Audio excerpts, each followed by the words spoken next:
Luster et Benji sont vers un terrain de golf.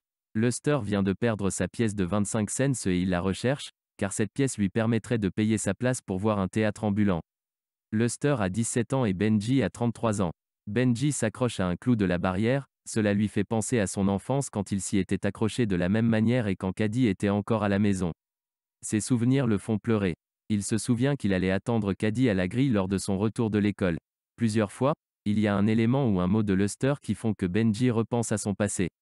Quand Luster s'approche du ruisseau, Benji repense à ce jour où sa sœur Caddy, qui avait 7 ans, et son frère Quentin avaient mouillé leurs habits dans le ruisseau. À ce moment-là, il y avait Verche, Quentin, Caddy, Benji et Tippy. Roscus avait appelé les enfants pour dîner. Sur le chemin, on se rend compte que Tippy était saoul et qu'il avait fait boire Benji. Les enfants sont arrivés chez eux. Jason a fait de la délation en disant que Quentin et Caddy se sont mouillés en se taquinant dans le ruisseau. Le père ne les a pas disputés. La famille Compson recevait du monde et cela a intrigué les enfants qui voulaient savoir pourquoi leur mère pleurait. Roscus a dit que la malchance était dans la maison, la preuve était que Maury s'appelait maintenant Benji. À sa naissance, les parents avaient appelé leur dernier fils Maury en hommage à son oncle, mais en remarquant que celui-ci était un malade mental, ils ont changé son prénom en Benji. Les enfants ont dîné et sont montés dans leur chambre, mais ils ne sont pas restés en place. Ils ont appris qu'il y avait des funérailles. Curieux, les enfants sont allés dehors pour voir par la fenêtre ce qui se passait vraiment. Caddy est monté dans l'arbre pour voir mieux la situation. On revient à la date du 7 avril 1928. Luster et Benji rencontrent Quentin, la fille, qui est en train de fréquenter un garçon. Cet événement rappelle à Benji un autre moment de son passé. Quand il était adolescent, Benji se promenait dehors un soir et il a vu Caddy en compagnie d'un homme qui s'appelait Charlie. Ce garçon ne plaisait pas à Benji. Benji a la manie d'aller à la grille et de regarder les gens passer, en espérant y voir sa sœur Caddy. Il fait peur à deux petites filles. Un jour, la porte est restée ouverte et il a attrapé des petites filles. Cet événement amènera à sa castration. Dans le pré d'à côté de leur maison, souvent les joueurs de golf prononcent le mot « Caddy », car ils appellent la personne qui leur tient leurs instruments pour jouer. Ce simple nom fait s'agiter Benji, car il l'associe à sa sœur qui lui manque. Dilsey appelle Luster et Benji. Ils mangent le gâteau d'anniversaire de Benji qui fête son anniversaire le jour même. Il y a longtemps, Caddy et Jason se sont battus, car Jason avait déchiré les poupées que Benji et Caddy avaient fabriquées. Benji se souvient aussi du jour où il a remarqué que Caddy n'était plus vierge, car elle ne sentait plus comme les arbres. Cela le fait crier. Quentin est à l'université d'Harvard. Il a du mal à se lever. Il se souvient de Dalton Ames avec qui sa sœur Caddy a eu son enfant. Il se souvient aussi d'Herbert, le mari de Caddy. Sa jalousie provient du fait qu'il est amoureux de Caddy et pense souvent à l'inceste. Quentin casse sa montre. Il décide de ne pas aller en cours. Il va chez un marchand de montres, puis il s'achète 2 fers à repasser, qui lui serviront de poids pour se noyer plus tard. Au moment de la lecture, on ne le comprend pas tout de suite. Quentin prend le tram et il se dirige vers la rivière. Il voit Gérald Bland qui fait de l'aviron. Il le jalouse, car son camarade a tout ce que lui n'a pas. Il a la beauté, la richesse, le succès, une mère attentionnée et des femmes qui l'admirent. La famille a vendu le pré pour que Quentin puisse étudier à Harvard. À la boulangerie, Quentin rencontre une petite fille. Il emmène la petite fille avec lui. Elle ne parle pas, il ne sait pas où elle habite. Elle ne répond pas à ses questions. Il demande à d'autres individus s'ils connaissent cette fillette, personne ne sait qui elle est et où elle habite. Il tente de s'enfuir, mais il ne peut se résoudre à la laisser là. Il rencontre des gens en train de se baigner. Les baigneurs leur disent de s'en aller et il les éclabousse. Finalement, Rulio, le frère de la petite fille, arrive. Il se bat avec Quentin, car il croit que Quentin a enlevé sa sœur. Il y a également le sergent Hens. Quentin se fait arrêter. Sur le chemin, Quentin rencontre des camarades de son école ainsi que la mère de Gerald Bland. Ils sont tous conduits devant le juge. Le juge reconnaît que Quentin est innocent. Le juge lui demande de donner $1 à Rulio, car il a dû arrêter son travail pour aller à la recherche de la petite fille et il lui demande de donner $6 au sergent Hens, car il a poursuivi Quentin pendant 2 heures. Quentin décide de ne pas retourner tout de suite en ville. Ses amis le laissent seul. Il rentre dans son logement d'étudiant avant de s'en aller.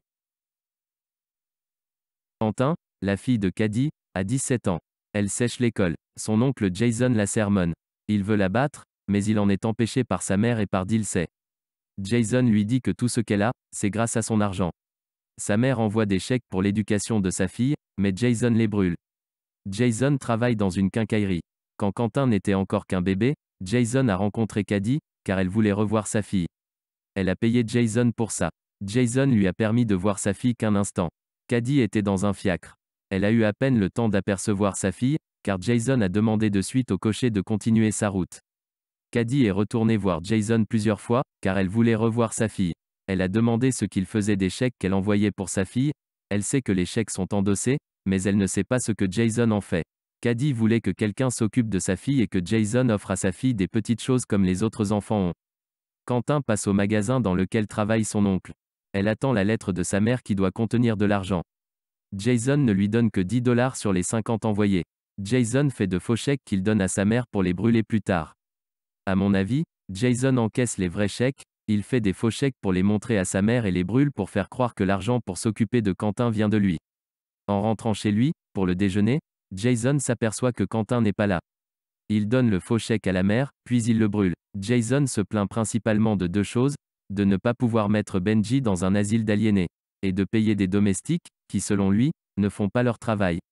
Le théâtre passe devant le magasin. Jason voit passer sa nièce avec un homme à la cravate rouge. Il prend sa voiture et revient à la maison. Il commence à avoir mal à la tête. Jason décide de poursuivre sa nièce et son amant en voiture. Il traverse un bois et il arrive à retrouver l'auto dans laquelle ils sont. Cependant, le couple démarre leur voiture et il lui échappe. Jason retourne à son travail. Il retourne ensuite chez lui. Quentin est à la maison. Elle se plaint que Jason l'ait suivi toute la journée. Après le dîner, Quentin et la mère montent dans leur chambre. Dilsey commence sa journée. Madame Compson se plaint déjà et elle n'arrête pas de l'appeler. Dilsey surprend Luster qui était descendu à la cave. Il n'a pas fait son travail et il doit s'occuper de Benji, ce qu'il ne fait pas. Dilsey surprend encore Luster en train de remonter de la cave. Luster s'occupe enfin de Benji. Jason se plaint de sa fenêtre qui serait cassée. Quentin n'est pas au petit déjeuner. Jason demande à Dilsey de la chercher. Dilsey l'appelle, mais Quentin n'ouvre pas la porte de sa chambre. Tout à coup, Jason comprend. Il entre dans la chambre de Quentin et n'y voit personne. Il entre dans sa chambre chercher une boîte dans laquelle il déposait son argent. La boîte est vide. Il appelle le shérif pour lui dire qu'il a été volé. Dilsey, Luster, Benji et Fronny vont à la messe pour un office de Pâques à l'église. De retour à la maison, Madame Compson leur apprend que Jason n'est pas de retour. Elle n'a pas non plus de nouvelles de Quentin. Pendant ce temps-là, Jason est chez le shérif. Jason est énervé et le shérif ne prend pas son histoire au sérieux et il ne veut pas se lancer dans une course-poursuite avec Quentin. Jason décide de faire seul sa course-poursuite. Son mal de tête reprend. Jason rejoint le théâtre ambulant qui venait de quitter la ville le matin même. Il rentre dans une roulotte et il se fait assommer, car il a traité l'homme qui vit à l'intérieur de menteur. Un autre homme lui dit que les personnes que Jason recherche ne sont plus ici, car il les a virés tous les deux. Jason paye quelqu'un pour l'emmener à Jefferson. Luster s'occupe de Benji qui n'arrête pas de crier. Tippy n'est pas là pour conduire la charrette pour aller au cimetière. Luster propose de conduire la charrette et d'y emmener Benji. Luster prend à gauche du monument qui est sur une place au lieu d'à droite. Cela fait hurler Benji. Jason sort de son magasin et est obligé de faire prendre le galop à la jument pour ramener le calme. On a un roman qui est divisé en 4 parties. Dans les 3 premières parties, on a du mal à suivre l'auteur. Dans la première partie, on a un idiot qui passe du coq à l'âne et qui comprend le monde uniquement grâce à ses sensations. Dans la seconde partie, on a un dépressif qui est gravement atteint puisque ses pensées sont décousues. La troisième partie est racontée par quelqu'un qu'on a un peu de mal à suivre, car sa colère et les maux de tête qui en découlent rendent ses pensées peu claires. Cependant, cette troisième partie est celle que l'on comprend mieux par rapport aux 2 précédentes. La quatrième partie, quant à elle, est racontée par un narrateur extérieur. C'est la plus claire des 4 parties. C'est la seule partie qui n'est pas biaisée par les pensées et la personnalité des personnages. On voit la situation telle qu'elle est vraiment. Quentin et Benji ont un point commun, car ils ne vivent que de leur passé. Leur présent ne leur sert à rien. Il n'est là que pour les faire souffrir, que pour leur rappeler celle qui n'est plus là, celle qu'ils ont perdue. Pour la retrouver, la seule chose à faire est de se souvenir des moments passés avec elle, grâce à une odeur, une vue ou un mot pour Benji et des souvenirs intrusifs pour Quentin. Ce sont des êtres qui voudraient arrêter le temps. Premièrement, Quentin a arraché les aiguilles de la montre, mais elle continue tout de même à tic-taquer. Deuxièmement, Quentin se suicide après le mariage de Caddy. Ainsi, il ne sera plus confronté au nouvel état de sa sœur et il arrêtera le temps au moment où elle n'avait pas encore de mari. Quentin et Benji sont tous les deux victimes du temps qui avance et les sépare de plus en plus de leur passé. Du futur, ils n'en parlent même pas, il n'y pense même pas. A contrario d'eux, Jason est quelqu'un qui vit dans le présent. Il n'a pas de pensées obsessionnelles quant à son passé. Il pense quelquefois à la chance qu'a eu son frère Quentin de faire des études, ce dont il n'a pas pu bénéficier, mais c'est tout de même quelqu'un qui pense surtout au présent. En cela, il fait penser à Dilsey qui, elle aussi, vit dans le présent et ne se fait pas de soucis pour l'avenir et ne ressasse pas son passé. On va étudier plusieurs personnages. 1. Benji. Benji est quelqu'un d'aspiré par son passé. Quand il remémore des instants de son passé, le monde autour de lui n'existe plus. Il se souvient de tout avec précision, un peu comme Quentin, il se souvient des phrases aux mots exacts, il se souvient des lieux aussi. Benji n'est qu'émotion, il n'a pas de logique, pas de raison. Il est constitué à 100% d'émotions. C'est grâce à sa sensibilité qu'il devine que Caddy n'est plus vierge. L'odorat est important dans ce roman, car Quentin et Benji se souviennent aussi de leur sœur grâce à son odeur, celle du chèvrefeuille pour Quentin, celle des arbres pour Benji. Seuls Caddy et Dilsey comprennent Benji. Le reste de la famille ne le comprend pas, car ils sont incapables de se mettre à sa place et car Benji ne s'exprime que par des pleurs ou des cris puisqu'il ne peut pas parler. Les pensées de Benji sont tout de même assez claires pour un attardé mental, à part quand épée le force à boire. Ses pensées sont plus claires que celles de Quentin qui n'a pourtant aucun retard mental et n'est que dépressif. Benji est quelqu'un qui n'aime pas changer ses habitudes. Quand Caddy ne sent plus comme les arbres, il pleure et quand Luster tourne à droite du monument au lieu d'à gauche, il pleure. Les éléments extérieurs comme des mots, un fait, ou un lieu lui rappellent des événements passés en lien avec sa sœur. Même les golfeurs arrivent à lui faire rappeler sa sœur en prononçant le mot « Caddy ». Benji n'en a peut-être pas conscience, mais ce terrain de golf est doublement négatif. En effet, en plus de rappeler des souvenirs à Benji, ce terrain montre la richesse des individus qui y jouent, ce qui fait un terrible contraste avec la famille Compson qui tombe dans la misère. 2. Quentin, le garçon. Quentin est quelqu'un de dépressif, au bord du suicide. Sa dépression fait qu'il n'arrive pas à se lever le matin et qu'il n'arrive pas à aller en cours. Quentin n'est jamais pressé et il ne fait que prendre son temps. Par exemple, il prend soin de lui le matin avant son suicide, alors qu'il doit se presser d'aller en cours. Il passe aussi du temps à errer dans la ville et à ressasser ses tourments. Quand il se passe quelque chose ou que quelqu'un lui parle, ce sont les seuls moments durant lesquels il n'a plus ces idées noires qui le tourmentent. Dès qu'il est seul, ses pensées obscures recommencent. L'épisode avec la fillette est le seul durant lequel il n'a pas ses pensées noires. D'après moi, la partie dédiée à Quentin est la partie la moins facile à comprendre de tout le roman. Quand il a ses pensées, ses phrases passent d'un sujet à un autre totalement différent. Il n'y a pas de ponctuation, pas de virgule. On se retrouve avec des immenses pavés. On ne sait plus quand commence une phrase et quand elle finit. Ces phrases ne veulent plus rien dire. Quelquefois, il ne les finit même pas. Quelquefois, Quentin pense même durant les conversations. Plus la journée passe, plus il a ses idées noires. Le tourment n'est qu'à l'intérieur, à l'extérieur, il a l'air normal. Par exemple, Quentin cache le fait qu'il veuille se suicider. Par exemple, il achète 2 fers à repasser, mais il dit que ce sont des souliers. Je pense que personne ne s'aperçoit qu'il est en dépression et qu'il veut se suicider. Quentin ne fait qu'errer à Cambridge. Il sort de sa chambre d'étudiant à l'université pour aller à la rivière. Il revient à l'université pour repartir et finalement y revenir.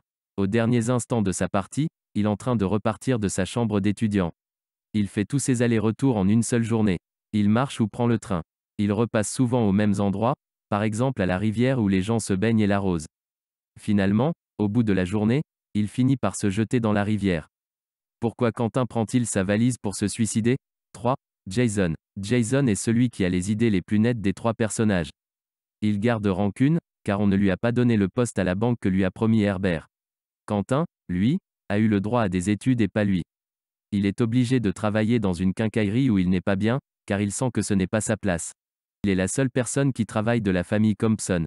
Il fait exprès de faire croire qu'il est le seul à s'occuper financièrement de sa mère, de Benji, de Quentin, la fille, de lui-même et des domestiques, Dilsey et Luster. La seule qui trouve grâce aux yeux de Jason, c'est Lorraine. 4. Le père. Le père est souvent absent. Dans 3 des 4 parties, il est mort. Les gens se souviennent de lui, mais pas tellement non plus. Il cède toujours tout à sa femme, il subit le changement de nom de son fils Benji, il subit l'exclusion de Caddy. Le seul moment où on le voit clairement, c'est lors de la cérémonie mortuaire de la grand-mère. 5. La mère. Caroline, la mère est une figure dominante. La mère se plaint toujours de souffrir physiquement ou moralement, alors qu'il n'en est rien. C'est une maladie imaginaire, elle se sert de sa maladie pour donner des ordres aux autres. Elle exige trop de Dilsey, Elle donne des ordres contradictoires à Tippi lorsqu'il conduit la charrette et à Caddy à propos de Benji. Le seul fils qu'elle adore, c'est Benji. En retour, Jason l'aime bien aussi. Elle n'a aucune autorité sur ses enfants, elle les laisse tout faire. Peut-être que si elle avait mieux élevé Caddy et sa petite fille Quentin, peut-être qu'elle n'aurait pas suivi des garçons peu recommandables. On ne voit jamais la mère s'occuper de ses enfants. C'est Dilsey qui leur donne à manger, c'est elle qui les couche. C'est elle aussi qui surveille Benji. C'est elle aussi qui s'occupe de Quentin, la fille, et qui veut la protéger de la colère de Jason. 6. Caddy. Caddy a eu pour amant Dalton Ames. Quand elle est enceinte, elle va avec sa mère à French Lick pour trouver un mari. Elle se mariera avec Herbert Head, le 25 avril 1910. Quentin se suicide le 2 juin 1910. Il se suicidera à Harvard, car il est jaloux du mari et de l'amant de sa sœur. Il aime Caddy, même si rien de physique n'a eu l'air de se passer entre eux. Un an plus tard, Caddy est chassée par son mari. Elle laisse sa fille qui s'appelle Quentin à ses parents. Caddy est une fille courageuse, elle a une famille dysfonctionnelle. Sa famille est en train de s'écrouler. Son frère est un malade mental. Un autre s'est suicidé. Le troisième frère ne la supporte pas. Elle est enceinte jeune, 17 ans. Elle se marie à un homme qu'elle n'aime pas. Elle se fait virer de son foyer. Elle n'a pas la garde de sa fille. Elle gagne son argent, on ne sait comment. Mais malgré tout ça, elle ne se laisse pas aller. Elle ne se suicide pas et ne sombre pas dans la folie. Caddy ne laisse personne indifférent. Elle a des amants, 2 de ses frères sont amoureux d'elle, son père la laisse tout faire. Par contre, jamais elle ne prend la parole. Aucune des parties ne lui est dédiée. On sait d'elle ce que ses frères en disent dans leurs parties respectives du roman. Ce sont eux qui nous rapportent ses dires et ses actions. Caddy est doublement inaccessible. Elle n'est pas là, car soit elle s'est mariée, partie 2, soit parce qu'elle est répudiée, partie 1, 3 et 4. Elle est inaccessible également, car elle n'est pas là et qu'on ne lit pas ses pensées, ses actions et ses dires ne nous sont que rapportés. Elle n'est jamais là et pourtant, c'est le personnage le plus important de l'histoire. Elle influence toutes les vies des membres de la famille. Elle influence aussi sans le vouloir sa fille qui est la copie conforme de la mère. 7.